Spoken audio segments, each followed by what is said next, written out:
El tribunal reanuda su sesión.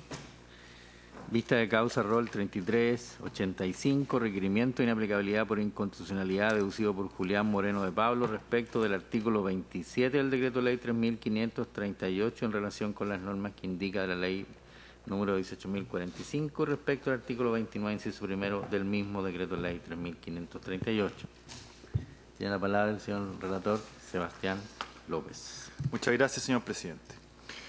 En estos autos, don Julián Moreno de Pablo requiere la inaplicabilidad del artículo 27 del decreto ley 3538 que crea la Superintendencia de Valores y Seguros en relación con los artículos 58, parte final, 59, letra A y 165 de la ley 18.045 sobre mercado de valores. Y respecto al artículo 29, inciso primero, del mismo decreto ley 3.538, para que esta inaplicabilidad produzca sus efectos en la causa Moreno de Pablo Julián, con Superintendencia de Valores y Seguros, pendiente actualmente ante la Corte de Apelaciones de Santiago y suspendida en su tramitación conforme a lo decretado por la primera sala de esta magistratura.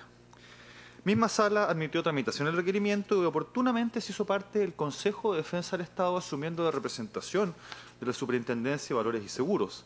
Y previa audiencia en que se dieron alegatos de las partes al efecto, la causa fue declarada admisible. Luego se confirieron los traslados del fondo a los órganos constitucionales y a las partes sin que aquellos formularan observaciones y formulándolas oportunamente la Superintendencia de Valores y Seguros, en adelante también SBS, que insta por el rechazo del requerimiento. En cuanto al fondo, se ejercerá a continuación una somera alusión a hechos y a la gestión para luego referir las alegaciones sustanciales del requerente y los argumentos para desvirtuar las esgrimidos por la superintendencia. En primer término, en cuanto a los hechos, en el marco de un procedimiento administrativo sancionatorio, por resolución exenta número 84 de 9 de marzo del 2012, la SBS sancionó al requerente señor Julián Moreno, quien se desempeñó entre los años 2006 y 2011 como gerente corporativo de productos financieros en empresas La Polar, imponiéndose el pago de una multa de 20.000 unidades de fomento a beneficio fiscal por infracción a los artículos 59A y 165 de la Ley de Mercado de Valores, consistentes en la entrega de información maliciosamente falsa a la superintendencia, a una bolsa de valores y al mercado, a través de la falsificación de estados financieros, y en el uso de información privilegiada para vender indirectamente acciones de la empresa a través de sociedades controladas por el mismo requerente. El señor Moreno dedujo el recurso de reposición administrativa y luego reclamación judicial en contra de la resolución de la SBS, rechazadas primero en sede administrativa y luego rechazada por sentencia del 12º Juzgado Civil de Santiago de 27 de mayo de 2016, y contra esta resolución se alzó en apelación y también en casación en la forma del actor. Se declaró desierta la casación en la forma y se encuentra pendiente la apelación como se indicó. Luego se manifiesta por el actor que la aplicación de las normas generaría las infracciones constitucionales que denuncia, dividiendo el efecto su presentación en dos capítulos. En primer capítulo se impugna el artículo 27 en relación con las normas aludidas de la Ley de Mercado de Valores, postulándose la infracción al principio non bis in idem previsto en el artículo 19, número 3, constitucional, y en relación con los artículos 8.4 de la Convención Americana de Derechos Humanos y 14.7 del Pacto Internacional de Derechos Civiles y Políticos. El artículo 27 y las normas aludidas, en términos generales, consignan la facultad de la SBS para aplicar sanciones administrativas de acuerdo a la ley que la rige, así como a otras leyes que regulen el mercado de valores y establezcan sanciones administrativas por infracciones a su texto, sin perjuicio de que puede proceder, además, la aplicación de sanciones civiles o penales contempladas en dichas u otras leyes. El requerente, como antecedente, para sustentar este cápite de inconstitucionalidad, manifiesta que en paralelo a la gestión sublite y por sentencia ya ejecutoriada con fecha 14 de abril de 2016, el segundo Juzgado de Garantía de Santiago lo condenó, en el marco de un procedimiento abreviado, a la pena de 5 años de reclusión menor en su grado máximo, multa de 20 UTM y accesorias legales, como autor de los delitos de entrega de información falsa al mercado, tipificado en el mismo artículo 59, letra A, referido, y el uso de información privilegiada tipificado en los artículos 60, letra E, y 165 de la misma ley, también ya aludido e impugnado, más el delito de lavado de dinero. Y al actor se le sustituyó la pena por la de libertad vigilada. Así afirma el actor que ha sido condenado penalmente por los mismos hechos y fundamentos que motivaron y se plasmaron en la aplicación de la multa de la superintendencia. Enseguida se aprecia que en el caso particular podría concurrir una duplicidad de sanciones por los mismos hechos, tanto en sede administrativa como penal, lo que está proscrito por la Carta Fundamental. En efecto, los ilícitos penales de entrega de información falsa y de uso de información privilegiada se contienen en los mismos preceptos legales que consignan dichas mismas conductas como infracciones administrativas sancionables por la SBS.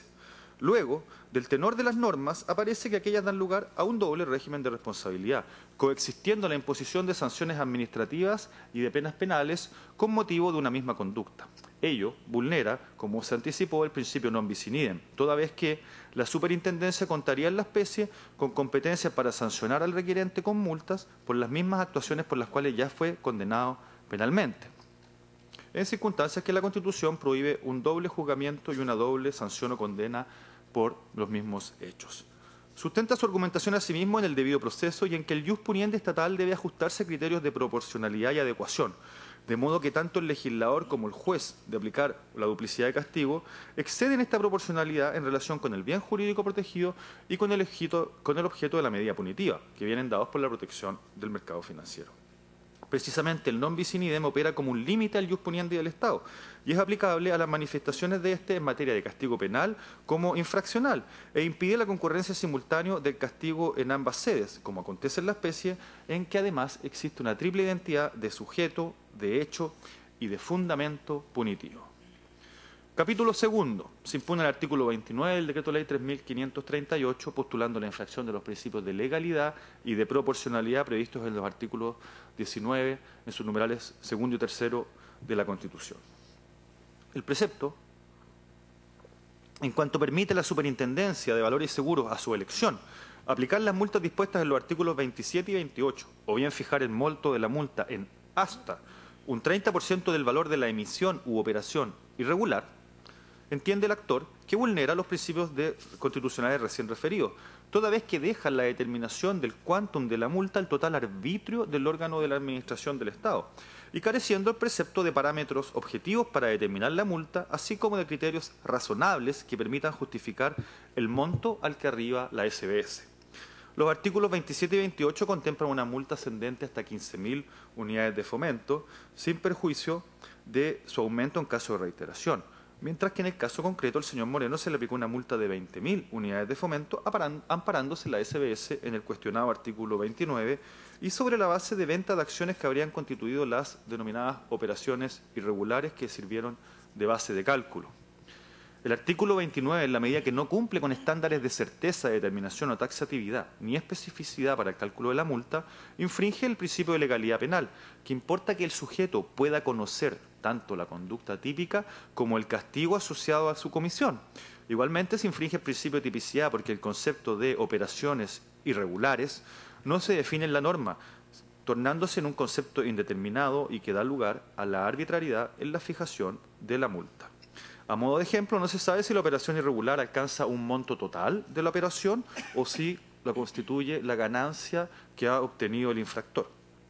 Ello, sumado a la posibilidad de aplicar una multa de hasta un 30% de dichas operaciones, impide al sujeto sancionado poder prever o conocer con anterioridad la multa de que puede ser objeto, dentro de mínimos y máximos determinados por el legislador, como exige el denominado principio de legalidad de las penas y de los delitos. Asimismo, se conculca el principio de proporcionalidad en cuanto a la acción punitiva del Estado debe ajustarse a la gravedad del hecho, al bien jurídico protegido y a la necesidad de la pena, estando impedido el legislador de dejar abierta la determinación de la sanción a la mera discrecionalidad del órgano fiscalizador.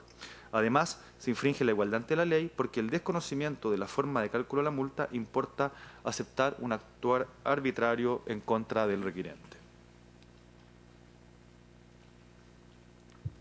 Mediante escrito de observaciones de 26 de mayo de 2017, que erró las fojas 1717 y siguientes, el Consejo de Defensa del Estado, en representación de la Superintendencia de Valores y Seguros, solicita el rechazo de los dos capítulos de inaplicabilidad referidos.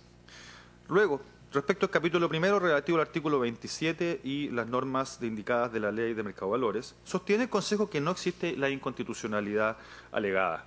No puede estimarse conculcado en la especie el principio del non bis in idem sobre la pretensión del requirente de dar preeminencia a una sede penal por sobre la administrativa, desconociendo derechamente esta última y pretendiendo que la superintendencia no haga ejercicio de las competencias que la ley expresamente le entrega para fiscalizar y sancionar las infracciones a la ley. Además, frente a dos órdenes de responsabilidades diferentes, lo cierto es que no se configura la triple identidad de hecho, sujeto y fundamento. En efecto, los hechos que motivan la condena y la multa pueden diferir. Luego también es diferente el fundamento de la medida, porque en sede administrativa se persigue la protección del mercado y su eficiencia, mientras en la sede penal se persigue la retribución del daño causado a la sociedad. Por otra parte, la responsabilidad administrativa no puede equipararse sin más a la penal, pretendiéndose la concurrencia ha sido una doble punición que no se configura en la realidad. Desde luego, la SBS actúa como un órgano de la Administración y sanciona en el marco de un procedimiento administrativo, a diferencia del juez que ejerce jurisdicción penal y condena en el marco de un juicio. Se trata de ámbitos competenciales distintos, uno de orden regulatorio, resguardado por la superintendencia, y otro de orden punitivo penal, requiriendo este último un estándar objetivo y subjetivo para enmarcar el ilícito, a diferencia de la sanción de la superintendencia, para la cual puede bastar la acreditación de los hechos y el encuadre en el precepto infraccional. A lo que agrega que no puede estimarse que la decisión de la Administración venga predeterminada por una condena penal previa. Aun cuando los hechos fijados en el juicio puedan influir en la sanción administrativa, lo cierto es que los estándares probatorios, el objeto de las normas y el fundamento del castigo son distintos. Además, el legislador puede determinar que un hecho da lugar a sanciones distintas y concurrentes. Es por ello, precisamente, que el Código Penal en su artículo 20 dispone que las multas no se reputan penas. Y, entre otras disposiciones, los artículos 55 y 58 de la Ley de Mercado de Valores determinan que, frente al incumplimiento de dicha ley o de otras que resguarden el funcionamiento de los mercados, existe la posibilidad de que concurra responsabilidad administrativa, penal y civil. Así, tratándose de órdenes de responsabilidad de naturaleza diferente y que protegen bienes jurídicos distintos, no podría configurarse una infracción al principio del non bis in idem, debiendo en consecuencia rechazarse este primer capítulo de inconstitucionalidad. Se agrega que el non bis in idem se sustenta también en una desproporcionalidad, en un exceso punitivo que no se ha verificado en la especie. Finalmente sostiene el Consejo de Defensa del Estado que quien debe verificar la proporcionalidad del castigo es el juez de fondo. Respecto al capítulo segundo de impugnación del artículo 29 del DL 3538, el Consejo pide también el rechazo del requerimiento, atendida la inexistencia de infracción a los principios de legalidad y de proporcionalidad. Afirma que el artículo 29, en cuanto permite a la superintendencia a su elección aplicar las multas de los artículos 27 y 28, o bien fijar el monto de la multa en hasta el 30% del valor de la emisión u operación irregular, se ajusta precisamente a la proporcionalidad y se trata de un precepto cuyo contenido es suficiente para resguardar e impedir arbitrariedad de la Administración. Tampoco puede estimarse conculcada la igualdad ante la ley si se trata de una norma que fija criterios objetivos para la determinación de la multa, limitando así el ámbito de discrecionalidad de la SBS. Se agrega a ello que la discusión acerca del cálculo y del monto de la multa es un asunto de competencia del juez del fondo. Se añade que en la reclamación de la multa sobre que versa la gestión pendiente, el requirente no cuestionó la aplicación del artículo 29, sino que solicitó que la sanción fuera dejada sin efecto o en subsidio que se rebajara el monto de la multa, lo que determina asimismo que el precepto cuestionado no recibirá aplicación en la resolución de la gestión pendiente, lo que acarrea el necesario rechazo del requerimiento. Los criterios objetivos fijados por la ley para determinar la multa, que además de ajustarse al principio de legalidad y de proporcionalidad, descartan la arbitrariedad de la superintendencia, se contienen en la preceptiva del mismo decreto ley, cuyo artículo 29 debe conectarse con los artículos 27 y 28, que precisamente disponen de parámetros razonables y objetivos para fijar la multa, y que deben necesariamente ser aplicados por la superintendencia y que limitan la discrecionalidad de este órgano. Se sostiene que el artículo 29 no puede leerse por separado de las otras dos normas que le preceden y lo complementan.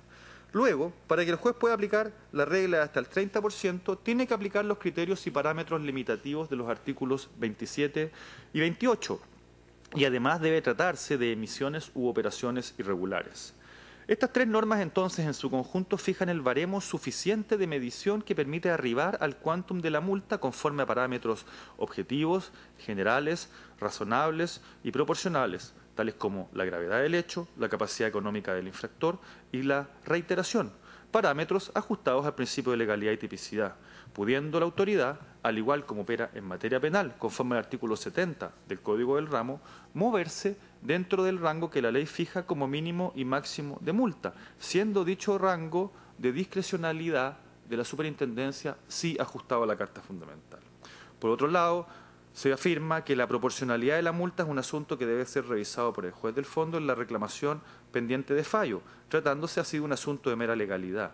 Y se concluye que el requerimiento de autos es una acción de carácter abstracta y que cuestiona el artículo 29 en sí mismo y no en su aplicación al caso específico, careciendo así de fundamento razonable y lo que determina nuevamente el rechazo del requerimiento conforme se solicita.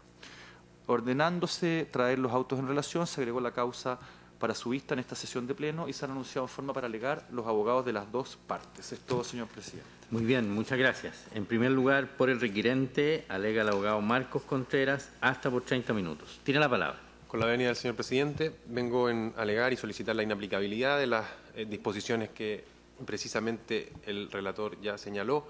Es decir, por un lado, la inaplicabilidad al caso concreto que nos convoca del artículo 27 del Decreto Ley 3.538 en relación con aquellas normas que facultan a la superintendencia a imponer sanciones administrativas de forma paralela o cumulativa a la responsabilidad penal.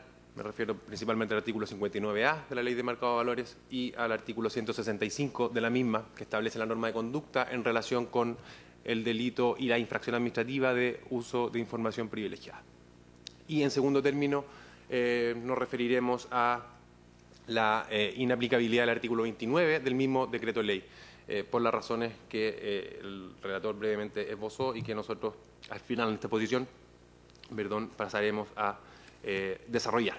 En primer término, me referiré a la infracción al principio de non bis in idem en relación con el artículo 27 del decreto ley 3.538. Esta magistratura ya ha tenido la oportunidad de señalar en sentencias que tendremos la oportunidad de analizar brevemente que el non bis in idem es una base esencial de cualquier ordenamiento penal democrático. El profesor Curi, que en paz descanse, señaló que el non bis in idem es una infracción grave al ordenamiento constitucional cada vez que se sanciona con una pena gubernativa o sanción gubernativa, llamaba él, y una sanción penal, un mismo hecho, se infringe este non bis in idem.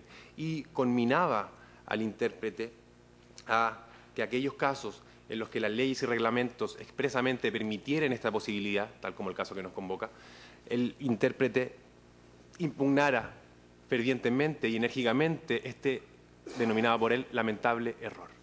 Y eso es lo que nos tiene hoy convocados.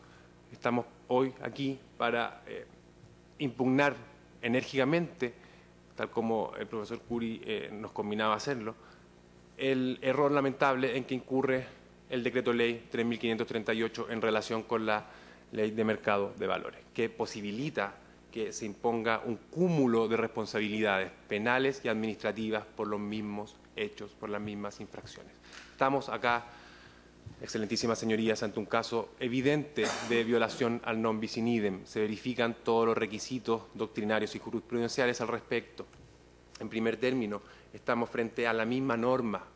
No estamos, como en otros casos en los cuales se puede suscitar esta discusión, en hipótesis de solapamiento parcial de órdenes normativos, preceptos normativos. No, acá se trata de la misma norma que cuenta con los mismos presupuestos objetivos y subjetivos como elemento que posibilita la sanción respectiva, administrativa y penal. Estamos también frente al mismo sujeto en ambos órdenes sancionatorios. Los hechos son sustancialmente los mismos. Tendremos oportunidad de revisar brevemente que los hechos son sustancialmente los mismos. A don Julián Moreno de Pablo se le reprocha, tanto en sede penal como en sede administrativa, en haber participado en una práctica de renegociaciones unilaterales, a sabiendas de que esa información iba a ser incorporada en los estados financieros que finalmente se presentaban al mercado. Eso en cuanto a al delito y la infracción del 59A en relación con el delito y el reproche administrativo de uso de información privilegiada también es esencialmente el mismo reproche. Don Julián Moreno de Pablo habría vendido acciones de Empresas La Polar con conocimiento del estado financiero deplorable en el que esa empresa se encontraba. Pasemos a... Estos mismas normas y estos mismos hechos sancionados por la misma norma, sin embargo, se sancionan en dos procedimientos distintos, uno penal y otro administrativo. Dos procedimientos muy largos que acumularon interminables fojas y que terminó uno en condena en sede penal y se está a la espera de la confirmación de la operatividad de la sanción administrativa en sede de Corte de Apelaciones. Pasemos a revisar en el caso concreto cómo es que se verifican los distintos requisitos para poder afirmar que tiene vigencia la prohibición del non bis in idem. En primer término, debe verificarse una identidad de sujeto. Esta identidad de sujeto es trivial de constatar en este caso. Basta con referir la identidad del sujeto sancionado penalmente, condenado penalmente y sancionado administrativamente en el caso que nos convoca, don Julián Moreno de Pablo. El primer requisito se encuentra satisfecho por ende. En segundo término, es preciso constatar una identidad de hecho. Y esta constatación va a requerir algo más de tiempo, dada la argumentación que el Consejo de Defensa del Estado ha desarrollado en su escrito de traslado de observaciones a nuestro requerimiento. La identidad de hecho, sus excelentísimas señorías, debe ser constatada de forma, aunque suene redundante, de forma fáctica. Debe adherirse a un concepto prenormativo de hecho, previo a la calificación jurídica. El hecho es aquel suceso histórico o natural cuya ocurrencia o realización se imputa a un sujeto, en este caso a don Julián Moreno de Pablo. Eso es lo que debemos observar y es lo que la doctrina mayoritaria, de forma abrumadoramente mayoritaria, considera en Chile como identidad de hecho. Un hecho considerado en su forma natural, histórica, previo a integrar el tipo que posibilita la sanción penal o administrativa. El Consejo de Defensa del Estado, de forma abstracta, nos parece dar la razón en su escrito de observaciones. Y es que, a este respecto, sin citarlo, pero refiere específicamente a un autor, Francisco Castillo Vera, que es un ferviente defensor de la vigencia del non bis in idem en el caso de concurrencia de sanciones penales y administrativas. Y señala el Consejo de Defensa del Estado que habrá identidad de hecho cada vez que el tipo de ilícito administrativo o penal contenga el mismo conjunto de presupuestos objetivos y subjetivos. Eso en el plano de las ideas, en el plano más abstracto, en el ámbito del traslado por parte del Consejo de Defensa del Estado. Y nos da la razón, por cuanto eso es adherir a un concepto completamente fáctico, histórico, natural, de hecho, para efectos de constatar esta identidad en el non bis in idem. Y es que, y nos da la razón el Consejo, porque además estamos frente a las mismas normas. Como estamos frente a las mismas normas, es obvio que esas normas exigen el mismo conjunto de presupuestos objetivos y subjetivos para hacer operativas su sanción, o en este caso, sus sanciones, administrativa y penal.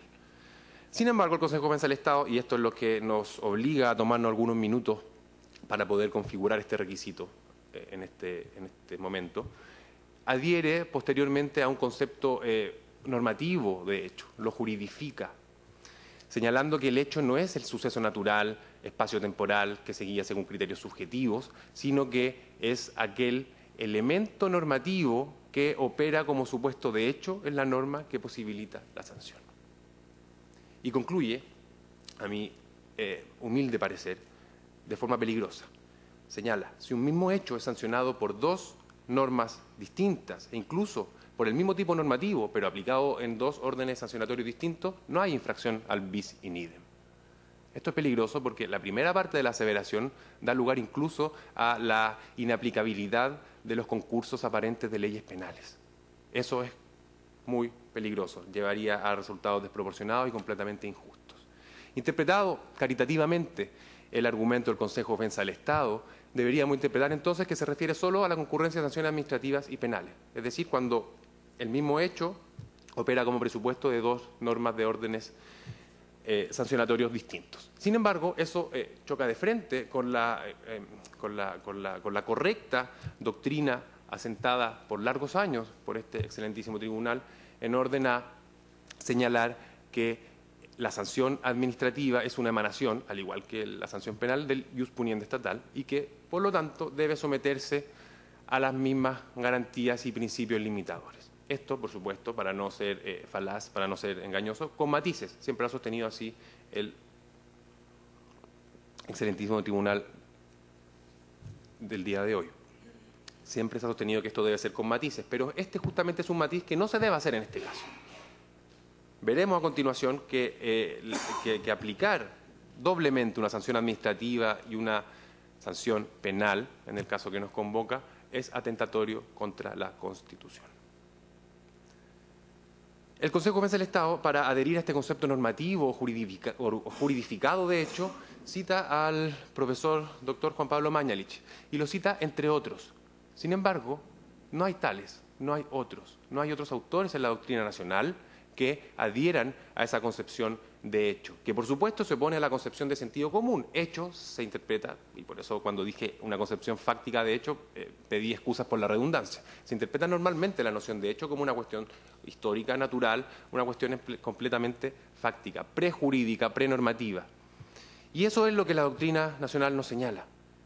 El profesor Julián López, en su manual de procesal penal que escribió con la profesora Horvitz, haciendo referencia a Mayer y haciendo suyo el argumento de Mayer, señala que la regla que debe presidir este asunto, es decir, la constatación de la identidad de hecho para efectos de la proscripción del bis in idem, es que debe prescindirse de toda valoración jurídica del hecho. Eso es lo que sostenemos nosotros acá, sus excelentísimas señorías. Francisco Castillo Vera, también, un autor al cual ya nos referimos previamente porque el Consejo de Defensa del Estado hace suyo la definición de hecho. Señala, ya lo señalamos, que habrá, según Castillo Vera, identidad de hecho cada vez que la norma administrativa comparta los mismos presupuestos objetivos y subjetivos que la norma penal.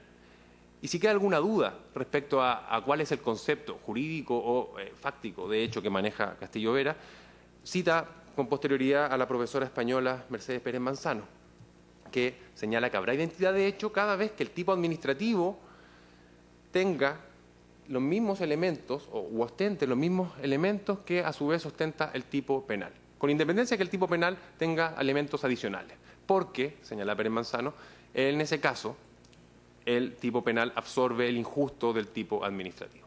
Ese tampoco es el caso de ahora. Lo que hay acá, en el caso que nos convoca, son normas exactamente iguales, son los mismos presupuestos objetivos y subjetivos que generan una dualidad de regímenes y sanciones. Como resultado obvio, adherir a este concepto juridificado de hecho o normativo de hecho al cual adhiere el Consejo de Defensa del Estado implica negar la vigencia del principio o prohibición del bis in idem en cuanto concurra sanciones administrativas y penales. Implica la negación de eso. El bis in idem operaría solamente en materia penal. Por lo tanto, también adhieren a un concepto fáctico de hecho o de sentido común, como lo ha llamado esta parte, el profesor Curi y el profesor Piña, en cuanto ambos son fervientes opositores a la posibilidad de que las leyes establezcan regímenes copulativos o paralelos de responsabilidad administrativa y penal. Curi, ya lo señalamos brevemente al comienzo de esta exposición, Curi señalaba que imponer una pena gubernativa y una sanción penal por el mismo hecho era una infracción flagrante al non bis in idem y que era un error lamentable cuando la legislación así lo permitía. El profesor Piña también señala que no se puede castigar una misma infracción con sanciones administrativas y penales por infracción al non bis in idem. Y el profesor Juan Ignacio Piña Rochefort, en su libro Fundamentos de la Responsabilidad Penal, cita específicamente el caso de la información privilegiada, como un ejemplo de aquello. Obviamente estos dos autores, al proscribir enfáticamente el bis in idem en sede administrativa y penal, están adhiriendo a un concepto prenormativo de hecho, a un hecho entendido como suceso natural e histórico que se imputa al sujeto de que se trata, en este caso Julián Moreno de Pablo. Tenemos, por lo tanto, que esta este requisito ineludible del bis in idem, de la vigencia de esta prohibición de bis in idem, se verifica en el caso concreto. Tenemos entonces identidad de sujeto e identidad de hecho. Pasemos entonces a referirnos al tercer elemento, identidad de fundamento. En este caso, su excelentísimas señorías, hay identidad de fundamento.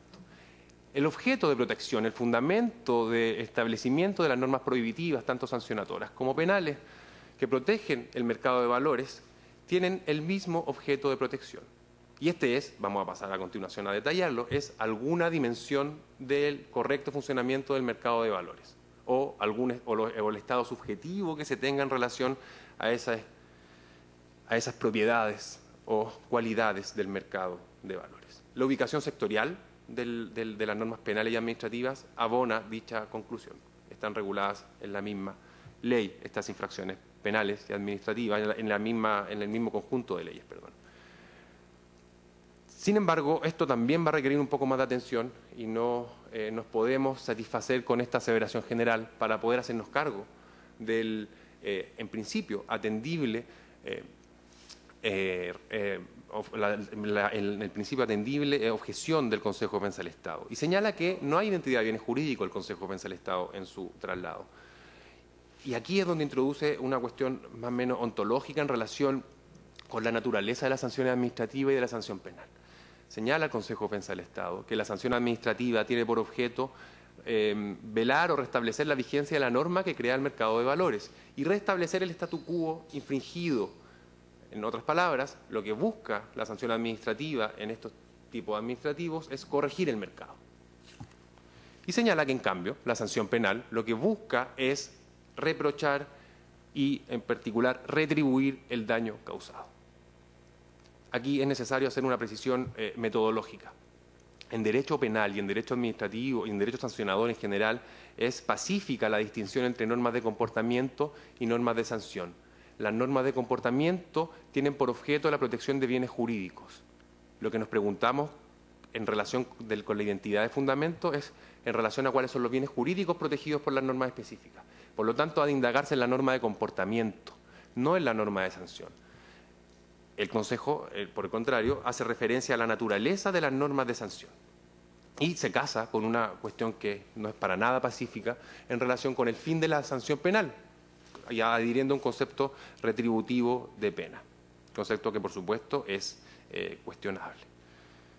Sin embargo, más allá de esa precisión metodológica, adentrémonos en qué es lo que dice la doctrina, la jurisprudencia y la práctica administrativa respecto a cuáles son los bienes jurídicos protegidos por las normas que protegen el mercado de valores, tanto penales como administrativas. Y acá nos encontramos con la evidencia de que lo que divide a la doctrina, jurisprudencia y práctica de la SBS, de la Superintendencia de Valores y Seguros, en relación con cuál es el objeto de protección de las normas que protegen el mercado de valores, tanto penales como administrativas, digo, el eje que divide esta discusión no es la naturaleza penal o administrativa de la sanción, sino que la discusión discurre por ejes muy distintos, por carriles muy distintos. La primera discusión que se aprecia en la doctrina unánime nacional en relación al objeto de protección del jurídico protección de la norma de mercado de valores es si el interés es un interés microsocial o macrosocial. En otros términos, si se protegen los intereses del inversor,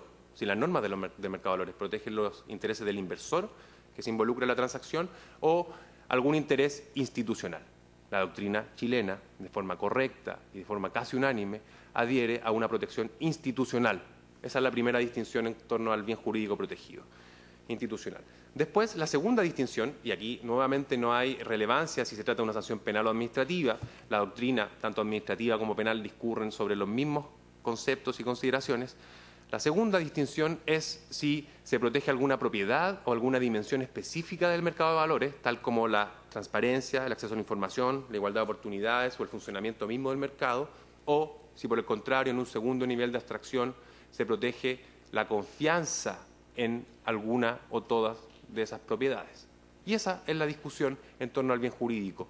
Hay un texto que es clarividente al respecto, que justamente tiene un nombre que da razón al argumento que estoy tratando de desarrollar, del profesor Gonzalo García Palomino, que se llama Modelo de protección de las normas administrativas y penales en el mercado de valores. Él deja muy en claro, y hace una cita muy farragosa de literatura penal y sobre todo administrativa, que determinan o opinan cuál es el bien jurídico protegido. Se cita, por ejemplo, al profesor Prado Puga, a la profesora Salá Busleme, a don José Miguel Ruiz Undurraga, a Guzmán Enrique, a don Fray Vivanco, que justamente tiene un artículo al respecto publicado en la revista del Consejo de Defensa del Estado. Todas estas personas, o la mayoría de ellas, son administrativistas y coinciden con los penalistas en relación con las disquisiciones sobre el bien jurídico protegido por las normas de la Ley de Mercado de Valores. La identidad de fundamento, por lo tanto, sea cual sea el bien jurídico, la discusión sigue abierta, sea cual sea el bien jurídico específico que se proteja por las normas de mercado de valores, aunque la doctrina ya se encuentra en una especie de consenso en relación con que se trata de la confianza en alguna dimensión del funcionamiento del mercado de valores, en su integridad, sea cual sea el bien jurídico, digo, es el mismo protegido tanto por la norma penal como por la norma administrativa. La doctrina así lo corrobora. Y también en ese artículo que ya tuve la oportunidad de citar, se cita las disquisiciones que al respecto hace la Corte Suprema, que también adhiere a esa concepción indiferenciada del bien jurídico, y también incluso a una resolución de la Superintendencia de Valores y Seguros, que también adhiere a concebir el bien jurídico protegido de la Ley de Mercado de Valores de un modo tal como lo hacen los penalistas. Y es que acá la discusión discurre por otros ejes, tal como lo señalé anteriormente. No hay una distinción administrativo-penal en relación con el objeto de protección. Se verifican, por lo tanto, los requisitos del bis in idem. Resta analizar cómo esa situación atentatoria contra el principio del bis in idem se opone a la Constitución. Esto lo tendré que hacer muy brevemente. El principio del bis in idem está adquiriendo poco a poco en nuestro derecho el estatus de un principio limitador más del ius puniendi, que tiene distintas raíces. No se deriva de uno de estos clásicos principios limitadores del ius puniendi, sino que encuentra consagración autónoma, como ya se ha dicho en nuestro escrito de requerimiento, en el Pacto Internacional de Derechos Civiles y Políticos, cláusula 14 o artículo 14, número 7. Pero además encuentra reconocimiento implícito en nuestra Constitución, en el debido proceso en particular, artículo 19, número 3, inciso 6. Y así lo ha señalado esta magistratura en el rol 2254, que ha señalado que, y me permito la posibilidad de leerlo, que ha señalado que la observancia de la ritualidad formal de un proceso no es lo único que constituye la garantía o que garantiza el debido proceso, sino que esta garantía también alcanza elementos materiales o sustanciales del trato que surge de la aplicación de la norma procesal, en orden a asegurar la justicia de la decisión jurisdiccional. En este sentido, el procedimiento que permite juzgar y sancionar más de una vez por el mismo hecho desafía toda noción de justicia, considerando número 4, sentencia del Tribunal Constitucional 2254. Esta sentencia, por lo tanto, adhiere a la tesis de que el bis in idem se encuentra proscrito por el debido proceso, por la garantía del debido proceso. Sin embargo, hay más. Esta sentencia forma un conjunto junto con la sentencia 2045, 2896 y la más reciente de enero de este año, 3000, la sentencia número 3000, en relación a un conjunto de argumentos adicionales que también dan recogimiento o cobertura constitucional a la prohibición del non bis in idem. Se señala en esta sentencia, cito en este caso a la sentencia 3000, a la proporcionalidad, a la tipicidad, porque no habría una nueva conducta, señala esa sentencia, no habría una nueva conducta que se sancione, que sea legítimo sancionar, la misma conducta, que habría una presunción de la responsabilidad penal también. Son 4, por lo tanto, los fundamentos constitucionales adicionales a la consagración específica en el Pacto Internacional de Derechos Civiles y Políticos. Para finalizar esta parte de la alegación, vamos a despejar algunos fantasmas que el Consejo de Defensa del Estado ha tratado de instalar, algunos miedos que ha sugerido o algunos efectos negativos que se podrían suscitar de acogerse a este requerimiento. En primer término, el Consejo de Defensa del Estado señala que no sería posible aplicar normas sancionatorias de la SBS de acogerse a este requerimiento. A ello Solo baste responder que esta no es una cuestión de inconstitucionalidad, sino que de inaplicabilidad. Estamos muy modestamente, mucho más modestamente, solicitando solo que la norma específica que referimos no se aplique al caso concreto. No estamos solicitando la inconstitucionalidad de la misma. Y aún así, si esta fuera una cuestión de inconstitucionalidad, tampoco se visorarían aquellos efectos perniciosos que el Consejo de Defensa del Estado prefigura.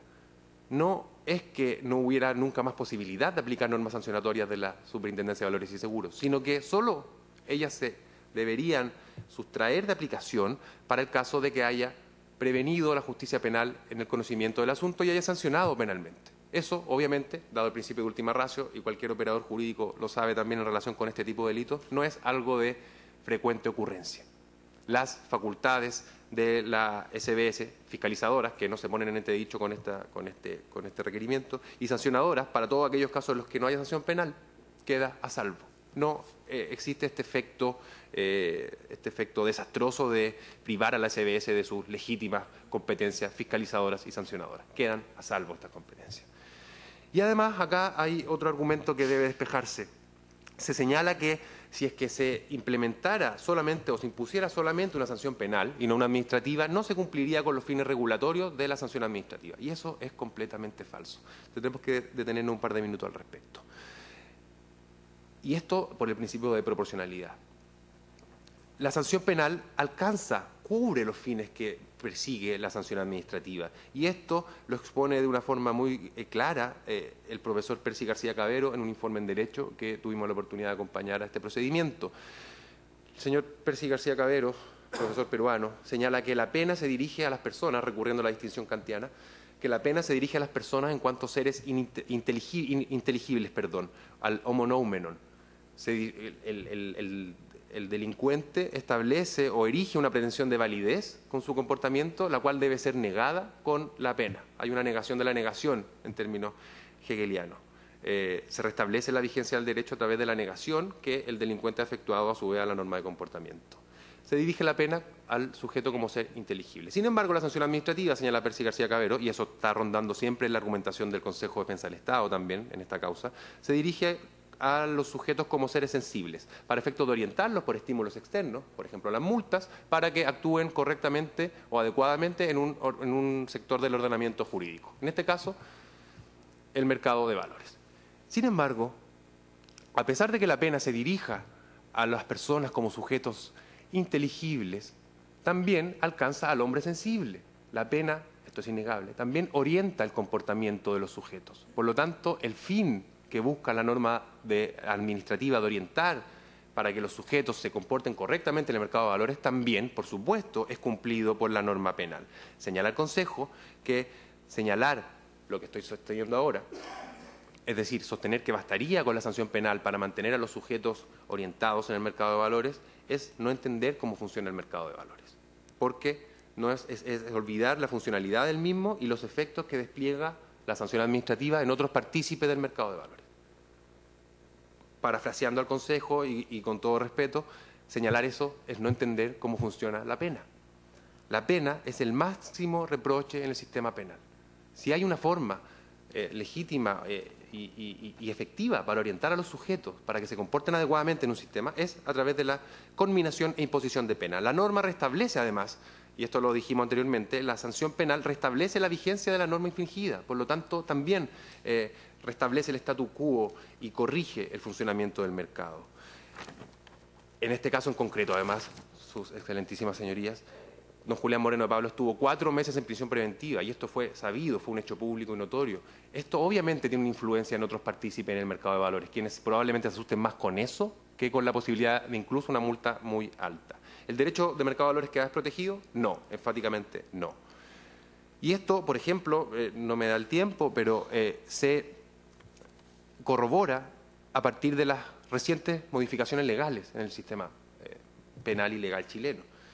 La Ley 20.945, que sanciona la colusión, en su mensaje incorpora justamente esta idea, la idea de que el elemento disuasorio o que la herramienta disuasoria más efectiva con que cuenta el Estado es el derecho penal. Como es un hecho sabido, el decreto ley 211 solamente contemplaba sanciones de multa para los infractores a las normas que regula la libre competencia. Y el mensaje de esta ley, que ya cité, dice, desde un punto de vista disuasorio, el crimen de colusión, la criminalización de la colusión, constituye un avance sustancial dirigido a incentivar a que los sujetos se comporten adecuadamente conforme a las normas de la libre competencia. En este caso, por lo tanto, debe acogerse la inaplicabilidad del artículo 29 en todas aquellas referencias especificadas en el requerimiento a normas penales que a su vez puedan operar como normas administrativas. Hay un claro y evidente bis in idem. Me tendré que referir muy sucintamente al segundo capítulo de inconstitucionalidad suscitado en el proceso que nos convoca, y es el del artículo 29, inciso primero de la ley, del decreto ley 3.538. En este caso, en los 2 minutos que me quedan, bastará para corroborar y señalar que la norma del artículo 29 establece un parámetro, no, más bien no establece, se echa en falta parámetros objetivos que permitan al juzgador sancionar conforme a los parámetros legales. Y esto impide que los sujetos imperados por la norma, que los justiciables, puedan prever las consecuencias de la norma. Ello atenta, por supuesto, contra el principio de legalidad. Y no resulta de recibo la argumentación del Consejo de Defensa del Estado cuando señala que el artículo 29 integra un orden sancionatorio conjunto con los artículos 27 y 28. Esto yo lo he resuelto esta magistratura el año 2015, en causa del 2015. No se puede interpretar de forma conjunta las facultades sancionatorias del 27, 28 y 29. Son órdenes sancionatorios disyuntivos. Y esto es lo que ocurrió en el caso concreto. En el caso concreto, en una sentencia de 74 páginas, hay solo un párrafo de 7 líneas en el que se sanciona a mi representado a la sanción de 20.000 unidades de fomento, y se refiere a la aplicación del artículo 29 para sobrepasar aquel límite de 15.000 UEFs en principio de las normas anteriores. Y eso, su excelentísima señoría, se hace sin relación al artículo 27, sin relación al artículo 28, porque el artículo 29 establece un régimen disyuntivo que le da la posibilidad, utiliza varios vocablos que dan cuenta de aquello, no obstante lo anterior señala, a su elección señala el artículo 29, y utiliza la disyunción o también, para dejar muy en claro que el artículo 29 establece un régimen sancionatorio, y me tomo 30 segundos para ser muy respetuoso con el tiempo, establece un régimen sancionatorio completamente independiente del artículo 27 y el artículo 28. Y es justamente esa comparación el argumento más elocuente para dar cuenta de la inconstitucionalidad del artículo 29, es que esa es la comparación con el artículo 27 y 28, es lo que deja al desnudo al artículo 29 en su completa apertura a la arbitrariedad y discrecionalidad sancionatoria, que es lo que justamente ocurrió en el caso que nos convoca. No hay ninguna argumentación en torno a cuáles son los fundamentos por los que se llega a esa multa, a la multa que se sancionó a mi representado. No se sabe si se trata de un porcentaje de un 1, 2, 3 o un 30%, ni tampoco se sabe sobre qué base y universo operó dicho porcentaje. Es por las consideraciones anteriores, sus excelentísimas señorías, que vengo a solicitar la inaplicabilidad de los artículos 27 y 29, inciso primero, por los 2 capítulos de inconstitucionalidad que abordé del decreto ley 3.538. Muchas gracias. Gracias a usted. En segundo lugar, por el Consejo de Defensa del Estado, alega el consejero Raúl Letelier. Hasta por 30 minutos. Tiene la palabra. Con la venia de vuestra señoría excelentísima, alego en representación del Estado de Chile y de la Superintendencia de Valores y Seguros, y vengo a solicitar se rechace el requerimiento de inaplicabilidad intentado en estos autos, con algunas declaraciones que solicitaré al Tribunal Constitucional en estos estrados. Señora excelentísima, la acción de inaplicabilidad intentada en estos autos se encuentra naturalmente, por su naturaleza, ligada a una gestión previa. Esa gestión previa es la impugnación de una sanción administrativa.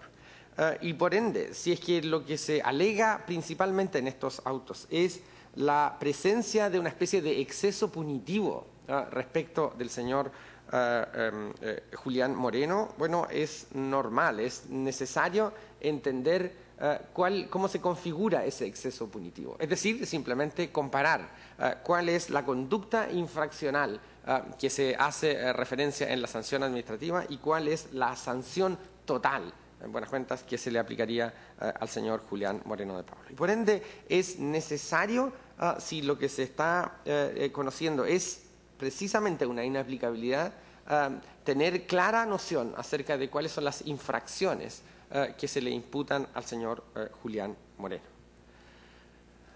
Señoría Excelentísima, esto es fruto de lo que todos conocemos como el caso La Polar.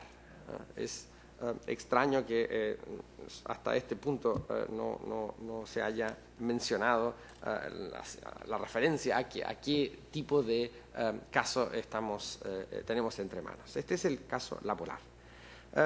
La empresa La Polar, como sabemos, es una sociedad anónima que administra una serie de cadenas de grandes tiendas que son las tiendas La Polar. De acuerdo a su propia configuración, esta es una empresa que se dirige hacia los segmentos C3 y D, es decir, grupos familiares con ingresos de entre 200.000 y 600.000 pesos. Además del negocio de retail, lo que hacen es un negocio financiero, que es en buenas cuentas financiar las adquisiciones que las personas hacen en el retail. Pues bien, en este negocio financiero lo que hizo el señor Julián Moreno es participar en un mecanismo de defraudación consistente en, lo llamaban ellos, poner al día a aquellos clientes que se encontraban en mora de pago. Después de días, meses sin pago, lo que hacían los ejecutivos de La Polar, entre ellos el señor Julián Moreno, era realizar una renegociación unilateral, sin consentimiento de los clientes. Lo que hacían era tomar esos créditos y considerarlos como clientes al día. Lo que hacían ellos, decían, era simplemente regularizar la situación de estos clientes. Le llamaban, cuando tenía plazos de menos de 90 días, refinanciamiento. En un comienzo esta práctica se hacía para clientes que tenían deudas de 180 días, pero poco a poco esto se fue transformando en una práctica institucionalizada al interior de la empresa La Polar.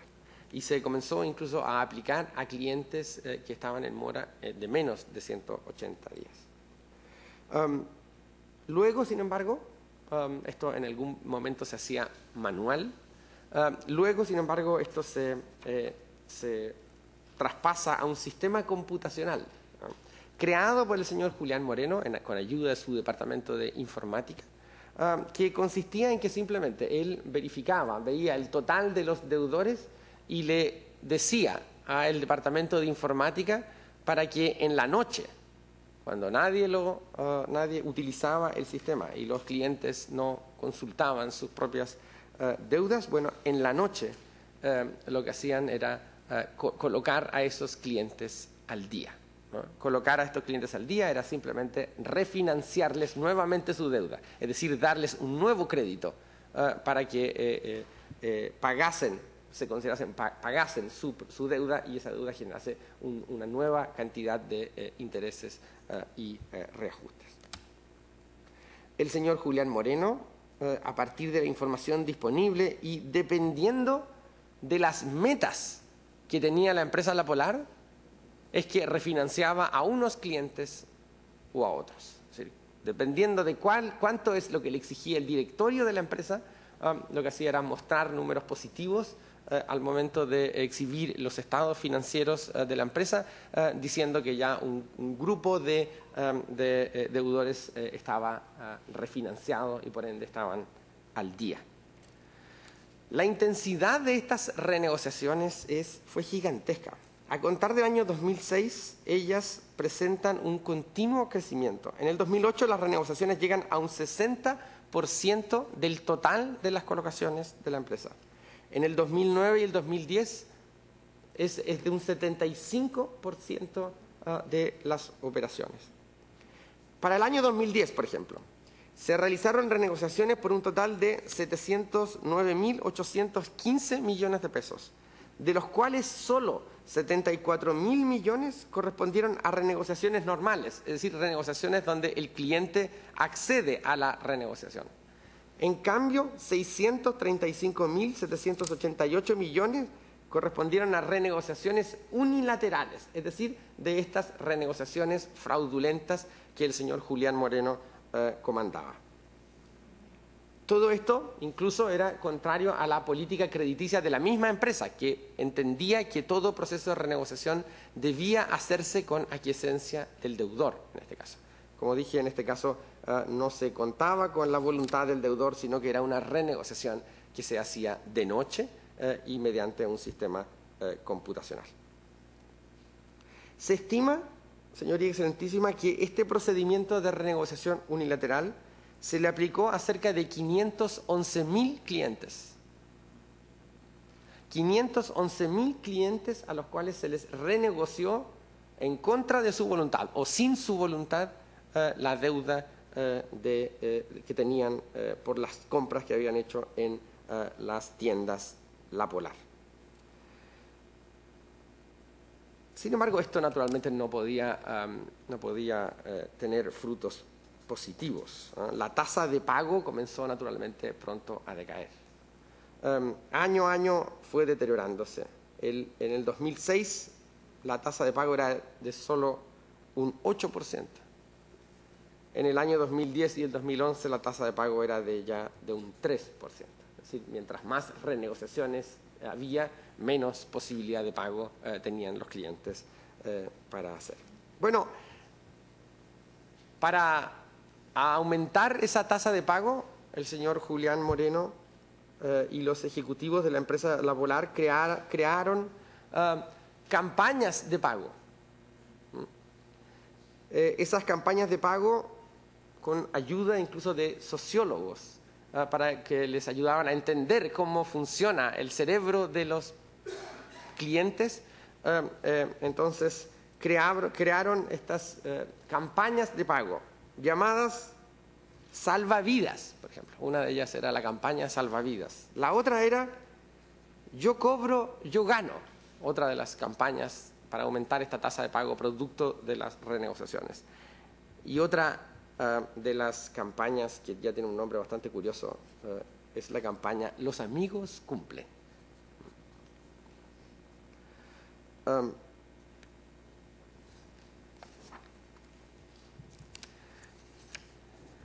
Esto naturalmente no duró mucho.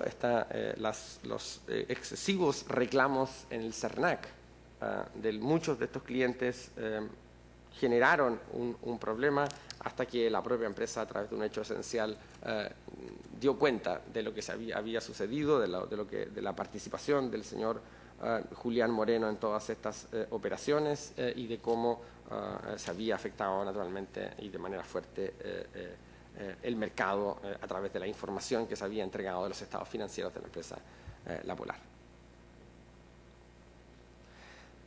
Los efectos que tuvieron estas renegociaciones unilaterales en el mercado fueron desastrosos, ¿no? El primero de ellos, naturalmente, viene por el aumento artificial de las utilidades de la compañía.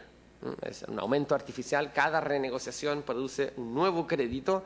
Cada renegociación produce además nuevos gastos de cobranza, que son estos que aparecían en las cuentas de los clientes cada vez que se les efectuaba una renegociación. Por ende, estos gastos de cobranza son gastos que entran al capital de la empresa y por ende se aumentaba artificialmente las utilidades de la compañía.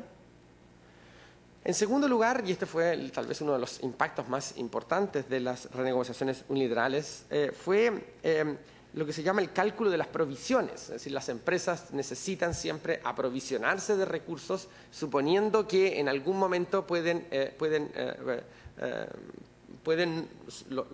sus deudores, es decir, sus deudores, bien digo, aquellas personas que tienen créditos con ella pueden no pagarle. Y entonces, con el objeto de que la empresa responda a sus acreedores, es que se aprovisiona. Es decir, considera deuda una posibilidad de que sus deudores no paguen. Entonces, esto se hace a través de modelos matemáticos en los cuales las empresas calculan cuáles son sus riesgos de pago, ¿no? Entonces, lo que hacía la empresa es, naturalmente, infravalorar ese tipo de riesgos, mostrar entonces un pasivo bastante reducido, y esto naturalmente hacía explotar su patrimonio porque los activos eran altos, eran obligaciones renegociadas, y en cambio su posibilidad de riesgo de no pago era baja. Cuando esto se destapa y se hace una verdadera inspección contable a los estados financieros de la empresa, bueno, se descubre que la empresa requería una provisión adicional, es decir, una provisión que había sido infravalorada en un momento. Se requería una provisión adicional de 420.000 millones de pesos. 420.000 millones de pesos que fueron de alguna manera ahorrados por la empresa cuando tenía infravalorados sus provisiones, todo ello gracias al mecanismo de renegociaciones unilaterales creado por el señor Julián Moreno. Bueno, esos 420.000 millones de pesos son provisiones, es decir, entran inmediatamente al pasivo de la empresa. Es decir, una vez que se calculan correctamente, entran al pasivo de la empresa, y eso significó entonces que luego, con este volumen de provisiones, el patrimonio de la Polar registrara ahora correctamente un patrimonio negativo de 116.000 millones de pesos. En eso quedó la empresa La Polar luego de realizar una inspección contable correcta. Las renegociaciones unilaterales realizadas por el señor Julián Moreno provocaron una distorsión tremenda en el mercado. El caso La Polar produjo que el sistema financiero y el sistema de valores perdiera claramente su credibilidad. ¿Y cómo pierde la credibilidad? Esto es muy interesante. ¿Cómo pierde un mercado una credibilidad? La pierde porque de un día para otro, las acciones caen en un 86.31%.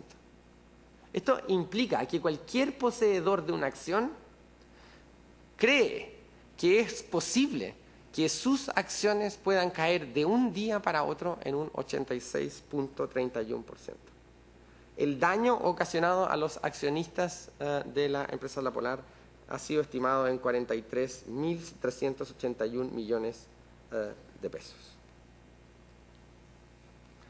El señor Julián Moreno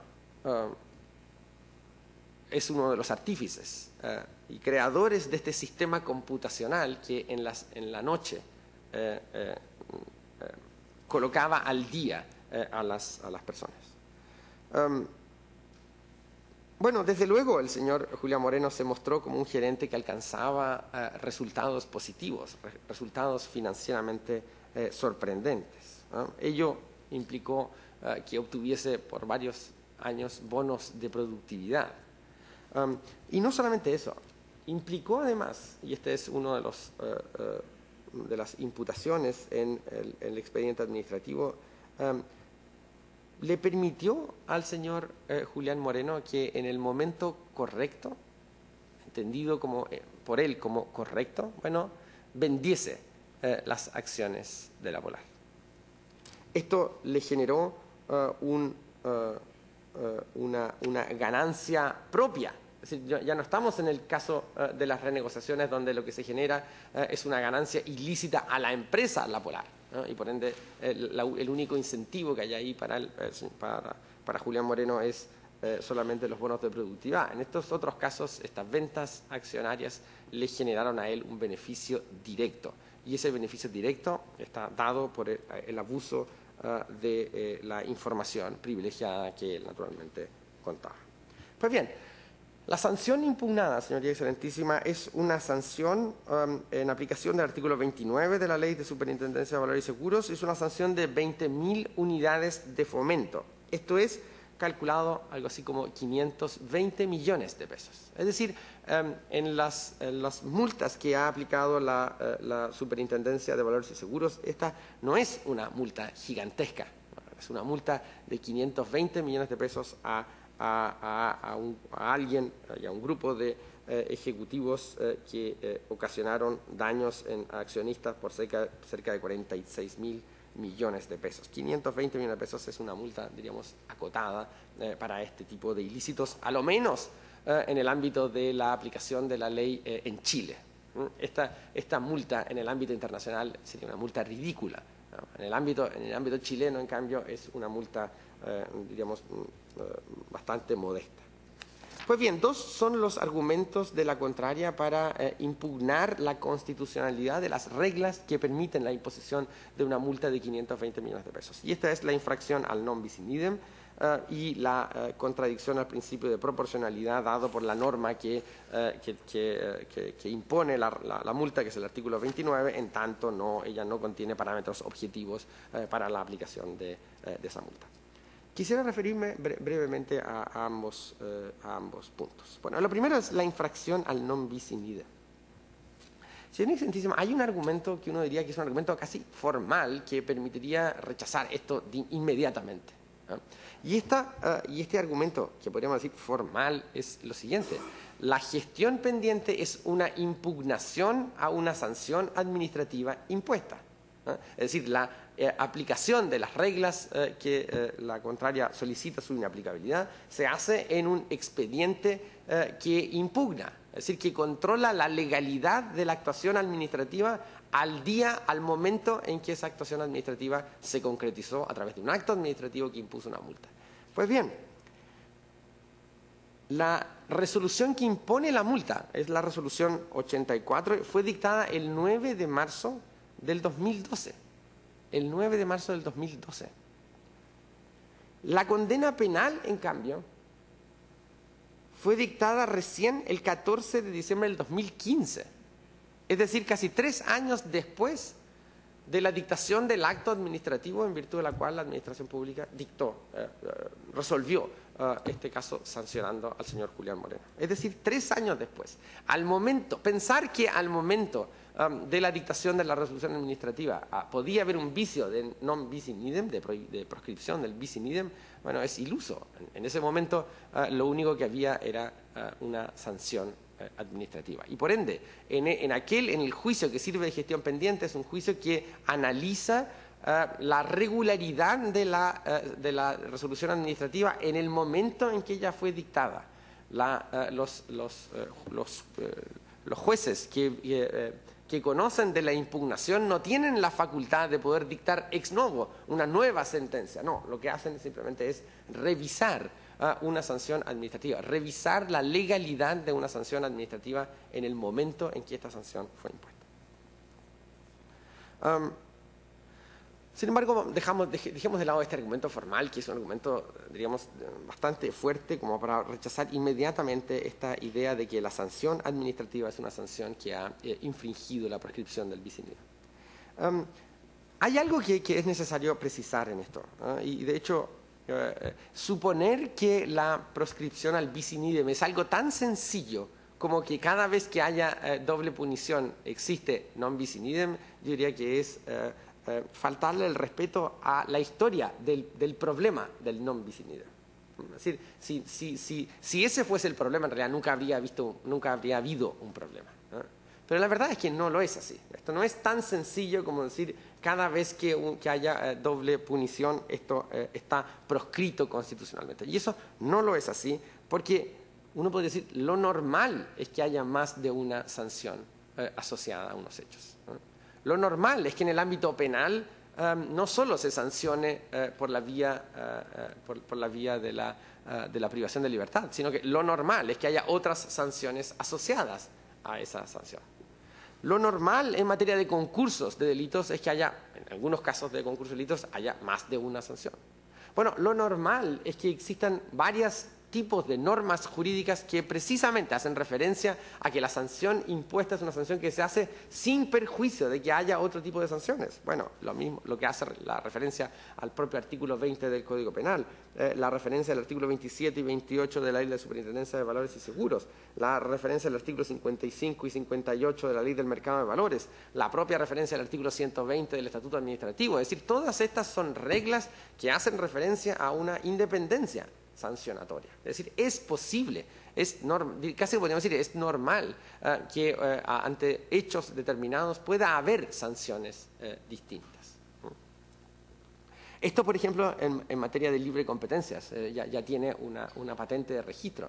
Una vez que los tipos penales en materia de libre competencia se transformaron en tipos administrativos, bueno, llega un momento en que la propia conciencia en materia de libre competencia asume que no basta solo la sanción administrativa, que vino a jugar un gran rol en materia de libre competencia. Antiguamente, con el antiguo decreto de ley 311, nunca se sancionaba a nadie penalmente. ¿Por qué no se sancionaba a nadie antes? Bueno, porque sancionar penalmente es difícil. Y entonces, una vez que hay una sanción administrativa, bueno, es una sanción que tiene mucho más impacto, pero ya cuando tenemos algunos ejecutivos que toman los computadores y los tiran al mapocho, bueno, entonces eso quiere decir que parece que necesitamos también, no de manera alternativa, también una sanción penal.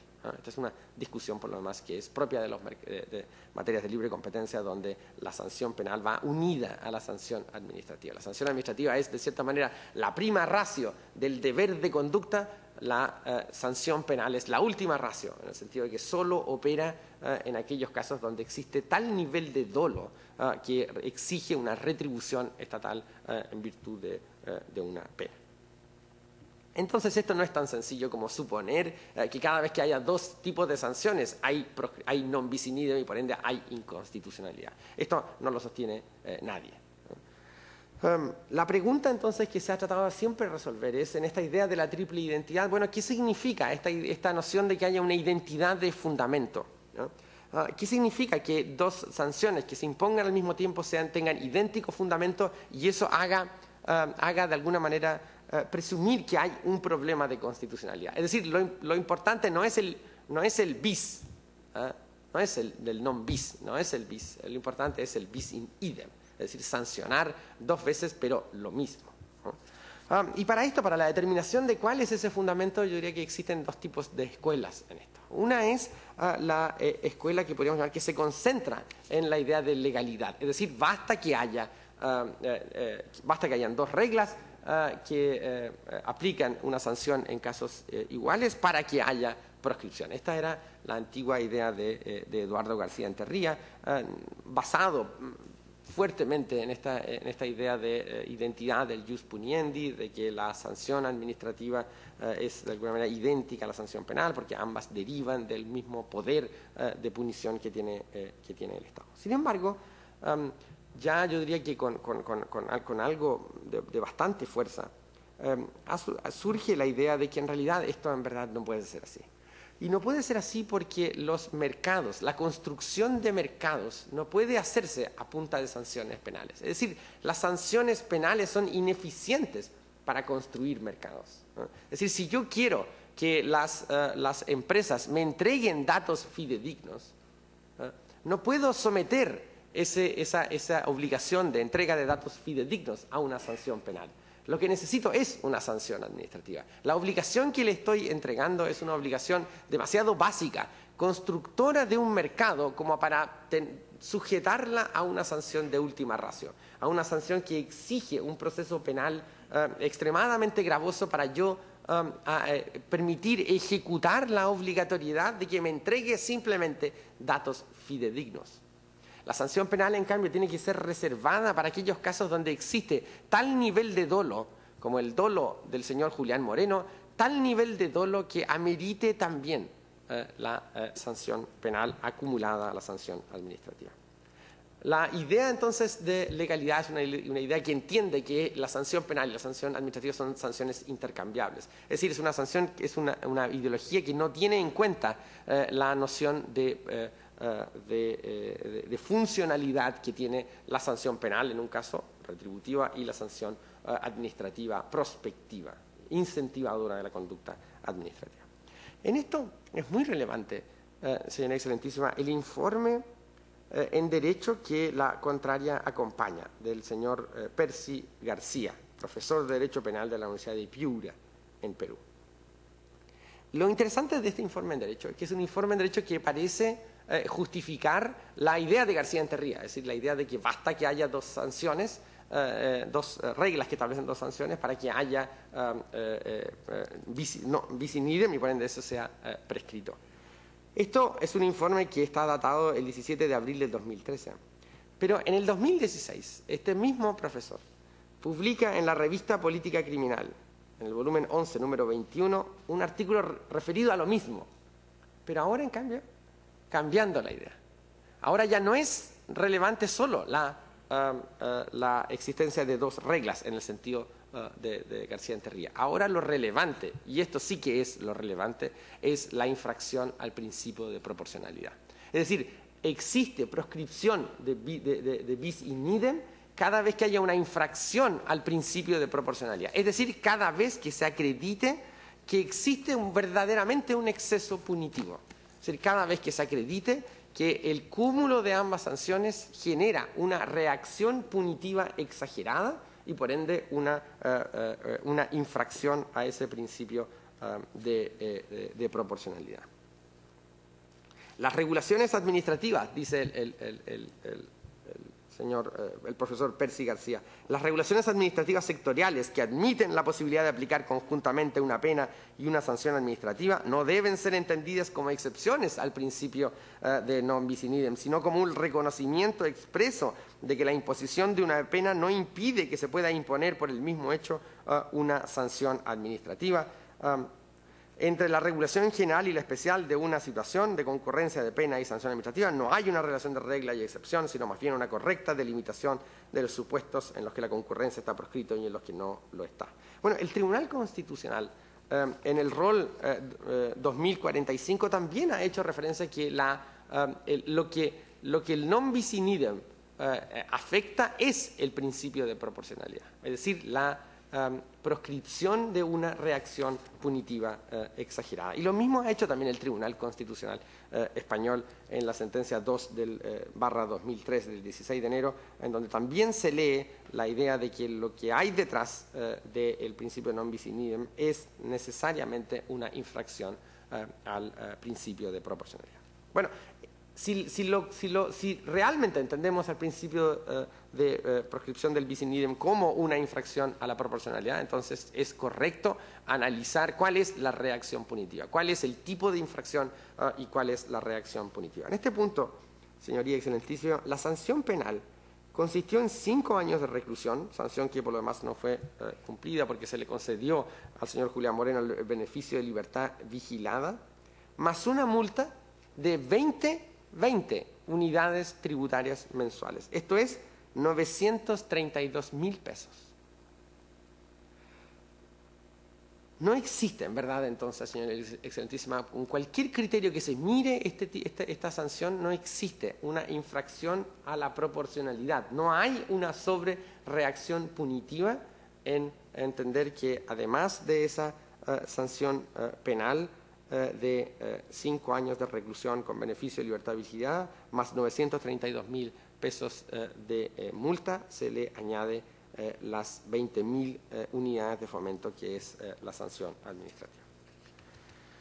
Termino, señoría excelentísima, con lo siguiente. Otra de las alegaciones es la infracción a la proporcionalidad en la imposición de la sanción. Como sabemos, este es un tema que ya se ha tratado en estos estrados. Es la idea de que el artículo 29 del decreto ley 3.538 no tiene reglas, no tiene parámetros objetivos que permitan a la administración pública aplicar la sanción administrativa. En esto, señoría excelentísima, si me permite solamente un minuto que abuse de vuestra paciencia. En esto, señoría excelentísima, existen dos interpretaciones posibles de ese artículo 29. Una interpretación posible es que el 29 se llama también a los criterios del artículo 27 y 28 de la misma ley. Y la otra es una idea de que el 29 se autosustenta y por ende no llama a ningún otro criterio objetivo. Bueno, señoría excelentísima, lo que quisiera solicitar en estos autos es que pueda ser dictada una sentencia que rechace el requerimiento de inaplicabilidad, pero una sentencia de aquellas que suele denominarse sentencias interpretativas, es decir, aquella sentencia que asume que la norma del artículo 29 solo puede ser entendida como constitucional en la medida en que se refiera a los requisitos de imposición de sanciones del artículo 27 y el artículo 28. Es decir, una sentencia que determine que el 29 solo puede ser entendido como constitucional y por ende rechace la consideración de que puede haber una interpretación posible y que sea constitucional, que sea la del 29 que se autosustenta, es decir, una interpretación que entienda que el artículo 29 es un artículo constitucional solo en la medida en que se refiere a las reglas del artículo 27 y el artículo 28. Y con esto simplemente déjenme decir la última cosa, señoría excelentísima.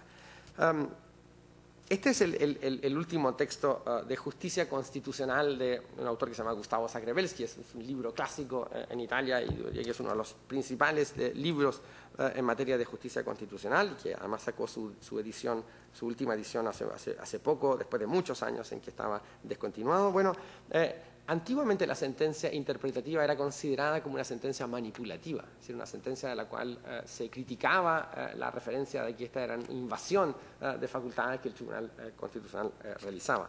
Pues hoy, en cambio, ya después de todo el agua que ha pasado en el río, la sentencia interpretativa ya es sacada del listado de sentencias manipulativas. Es decir, es considerado por el propio Zagrebelsky como un ejercicio normal de justicia constitucional el que los tribunales determinen ante distintos tipos de interpretaciones, determinen cuál es la interpretación constitucional de una regla. Es decir, esto ya no es una facultad que se autoirrogue en los tribunales constitucionales, sino que es una facultad propia del ejercicio de justicia constitucional. Esto es emulando a la típica idea de Giovanni Tarello de distinguir cuáles son la disposición normativa y cuáles son las normas. Bueno, lo que hace el Tribunal Constitucional es elegir la forma de interpretación que es constitucionalmente Su minuto terminó. Señora excelentísima, solamente termino diciendo que solicito simplemente que este requerimiento sea rechazado con las declaraciones que he indicado. Muchas gracias. ¿Alguna pregunta, señores ministros? Ministro Aróstica. Sí, cómo no, al abogado del Consejo de Defensa del Estado. A propósito de las fechas que el Consejo de Defensa del Estado dice que se sancionó administrativa y posteriormente de manera penal. La sanción administrativa se anticipó en varios años a la pena penal, eso dijo. El año 12 se sancionó administrativamente y el 2016 quedó ejecutoriada por la Corte de Apelaciones de Santiago la sanción que había ratificado el juzgado civil. El Consejo dice en esta audiencia que no tenía cómo saber que iba a existir esa sanción penal. ¿Le creía entender eso? No tenía cómo saber. Ya, porque era delito, ¿no? Siempre ha sido delito. La del 59 letra A. Bien, o sea, podía prever efectivamente que iba a haber una pena penal. La pregunta es la siguiente. ¿La Superintendencia de Valores y Seguros tiene la obligación de denunciar los hechos constitutivos de delitos dentro de un plazo determinado, como en el caso del artículo 59, letra A? Si tiene la obligación, ¿cumplió esa obligación de denunciar los hechos a la justicia penal? ¿Cuándo la cumplió? ¿En qué momento? Esa es la pregunta. Bueno, señora excelentísima, una infracción jurídica requiere una investigación, requiere un procedimiento administrativo. No es que uno inmediatamente el día de comienzo de este procedimiento administrativo la superintendencia podía saber que existía una conducta delictual. Es decir, de hecho, costó mucho obtener los antecedentes y datos para poder construir el procedimiento administrativo sancionatorio. Y por ende, no existió en la propia superintendencia esa convicción de que existiese a su vez un delito. La superintendencia en este caso se concentró en la infracción administrativa. Quiero entenderle entonces que no denunció el hecho como constitutivo de delito. Nunca lo ha hecho. Gracias. ¿Alguna otra pregunta? Ministra Peña, ministro Romero. Gracias, presidente. Al abogado del Consejo de Defensa del Estado, quisiera, señor Letelier, referirme a la última parte de su alegato. Usted dice que el Fisco de Chile, en representación de la Superintendencia, le está solicitando a esta magistratura la dictación de una sentencia interpretativa. Quisiera hacerle la siguiente pregunta. ¿Cómo, y ciertamente comprendiendo y participando incluso en lo personal de lo que señala Gustavo Zagrebelsky en su obra sobre justicia constitucional, cómo compatibiliza usted la dictación de una sentencia interpretativa en un procedimiento de inaplicabilidad que por esencia importa un control concreto? Dicho en otra forma, ¿cómo podría sortearse la circunstancia de que si el Tribunal Constitucional dictara en este caso una sentencia interpretativa, de allí no se produjere un efecto general, abstracto, asociado a un entendimiento de aquí para el futuro, en el sentido de que haya una determinada interpretación de esa norma? Señora Excelentísima, los requerimientos de inaplicabilidad y las sentencias de inaplicabilidad es un escenario fructífero para sentencias interpretativas. Es un escenario fructífero porque, bueno, desde luego uno puede desde ya matizar la idea de que las sentencias en inaplicabilidades no producen efectos generales. De hecho, los producen. Producen la jurisprudencia constitucional que constantemente los abogados estamos haciendo referencia en nuestros alegatos como forma de apoyar nuestras pretensiones, ¿no? Entonces, desde esa perspectiva, una sentencia interpretativa en una inaplicabilidad va a provocar un efecto tan fuerte o igual que el que produciría en una sentencia de inconstitucionalidad. Pero sobre todo es que el escenario de la inaplicabilidad es un escenario por esencia también fructífero para una sentencia interpretativa, porque permite despejar cuál es la interpretación correcta para el caso concreto. En una situación de ese tipo de caso, cuál es la interpretación correcta. Y esta es la interpretación que proponemos, señoría excelentísima, es la interpretación que de alguna manera va en la misma línea que el Tribunal Constitucional ha tenido en materia de exigencia de requerimientos, de elementos para poder disponer sancionatoriamente la potestad que tiene la administración pública. Es decir, va en la misma idea de exigir ese tipo de elementos objetivos y además compatibilizar esto con la necesaria funcionalidad que requiere un mecanismo sancionatorio administrativo para dar cuenta de hechos como este, en los cuales una multa como la que se le ha establecido es una multa ridícula, y la sanción final, la respuesta social que hay detrás de este caso es una sanción que cualquiera puede proveer como totalmente infravalorada. Si uno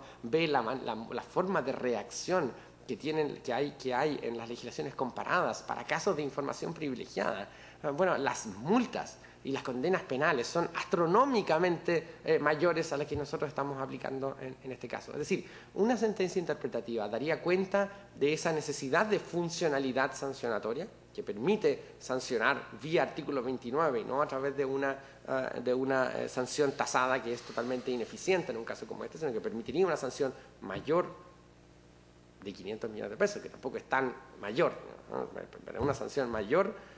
Y además justificaría el hecho de que en el caso concreto y en los casos siguientes, vía jurisprudencia constitucional, se entienda ese artículo 29 de manera correcta. Es decir, es un artículo que no puede ser entendido como una carta abierta a la administración pública para que sancione de la manera que quiera, sino que es con necesaria referencia. Esa regla solo puede ser constitucional en la medida en que se refiera a los criterios del artículo 27-28. Para concluir y con su venia, presidente, una última precisión. Usted dice que la interpretación que propone la sentencia que le solicita al Tribunal Constitucional, la parte que usted representa, se aviene con una tendencia. Usted ha sido un estudioso de la jurisprudencia de esta magistratura constitucional. ¿Puede citar algún ejemplo que avale la tesis que usted está sosteniendo y la solicitud que le plantea al tribunal? Bueno, señoría, me pone en un aprieto porque no la tengo clara, pero la verdad es que la tengo clara. Es una sentencia que salió hace muy poquito de este tribunal, en donde hace referencia en uno de sus considerandos de manera maravillosa a la necesidad de una funcionalidad económica de las sanciones administrativas, la necesidad de que las sanciones neutralicen a lo menos la ganancia, y eso lo hace en un considerando donde cita muchas referencias sobre multa óptima, cita los trabajos de Gary Becker. La verdad es que no tengo en este caso el rol, pero es una sentencia que salió hace muy poquito que seguramente ustedes sí conocen bien. Gracias. Señor abogado del Consejo de Defensa del Estado, una curiosidad. Si es que entiendo bien la sentencia interpretativa, es jurídicamente vinculante en cada gestión pendiente, en cada caso. ¿Esta siempre ha sido la posición del Consejo de Defensa del Estado? ¿Es la actual posición del Consejo de Defensa del Estado? Sostener de que la sentencia interpretativa, en cada caso concreto, es obligatoria para los tribunales de justicia. No, señoría, esta no ha sido la posición tradicional del Consejo de Defensa del Estado. El Consejo constantemente ha referido a que las resoluciones de la Superintendencia de Valores y Seguros sí respetan los criterios del artículo 27 y 28. Es decir, sí respetan, sí han sido dictadas en función de la gravedad, sí han sido dictadas en función de la ganancia que ha obtenido en la contraria. Es decir, y eso lo entendemos, que tenemos que justificarlo en el ámbito de la gestión pendiente, es decir, en el ámbito de la impugnación de la sanción administrativa. Aquí nuestra alegación siempre ha sido que el artículo 29 se refiere al artículo 27 y 28.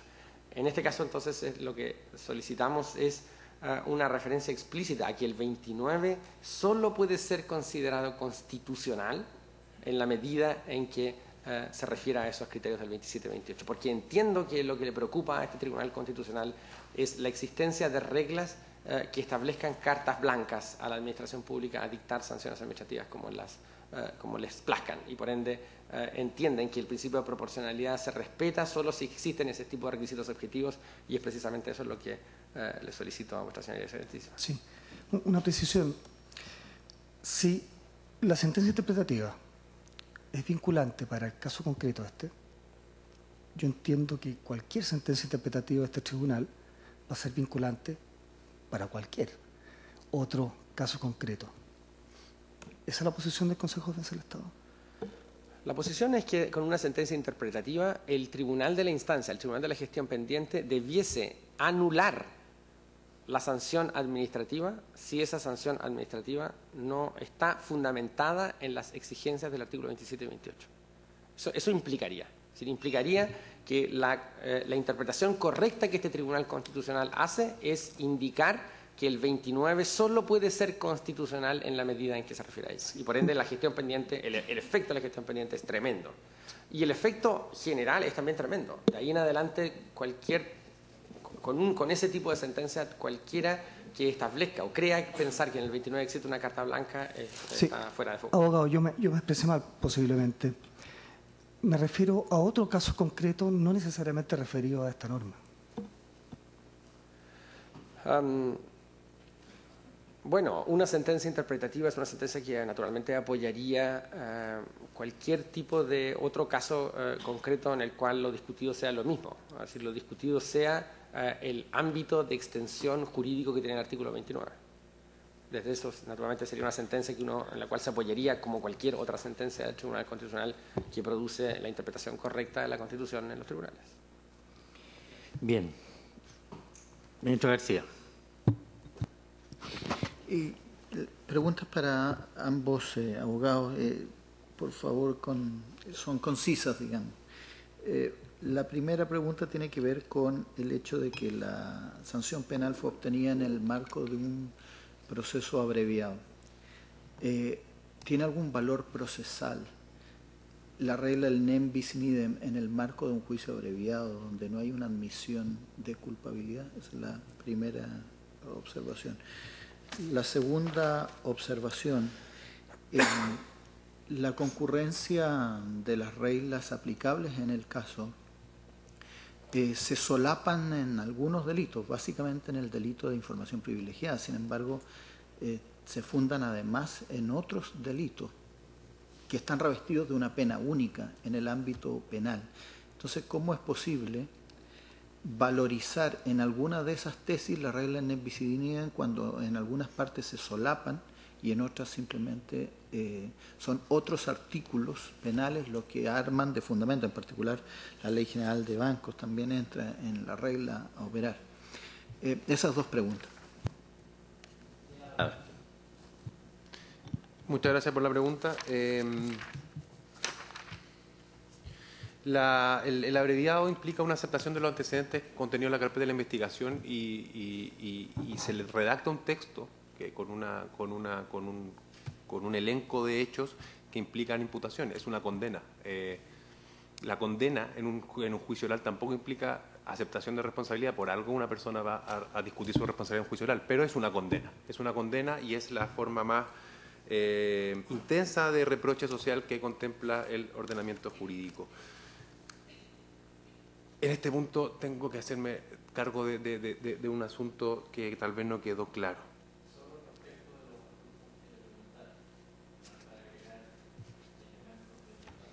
Bien. En cuanto a la concurrencia de delitos, claro, si bien es cierto, hay otros delitos por los cuales se condenó esta sentencia en juicio abreviado, el disvalor completo de la condena contempla, por supuesto, el 59A y el artículo 60E que se conecta con el 165, que son los que nos convocan el día de hoy. Claro, podría cuestionarse que ese reproche fuera muy bajo desde el punto de vista de la proporción de la reacción punitiva al hecho, pero lo que sí es claro es que desde el punto de vista del principio de proporcionalidad como test, no se satisface el primer criterio, el de necesidad.